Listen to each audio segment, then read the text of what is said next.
When we think of humility, iconic spiritual or political leaders come to mind.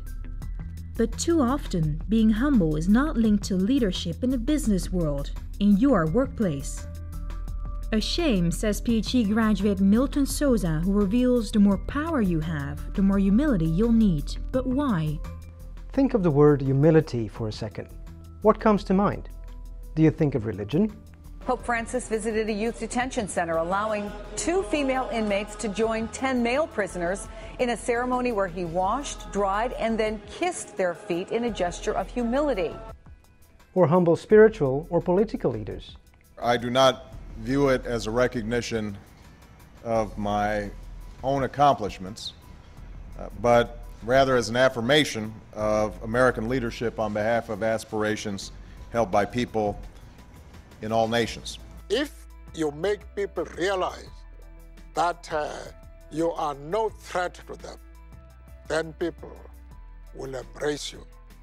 They will listen to you. When looking at all the stereotypes about humility, it might look as if they're far away from our reality and they have more to do with religion or spirituality. What we have found actually is that humility can be a great asset for you as a manager. Milton Sousa researched servant leadership and found the most important aspect into being a successful servant leader is being humble. Humility is a fundamental virtue of servant leaders, for who the initial motivation is to serve and not to lead. I found that humility can help servant leaders empower people and create room for learning in organizations. But surprisingly, this is only evident when the leader is in a high position of power. We can even say that the higher up you go in the corporate ladder, the more important humility becomes. The more power you have as a leader, the more important it becomes for you to be able to listen to the people that work for you. Remarkably, while climbing up the corporate ladder, being humble might not always help you.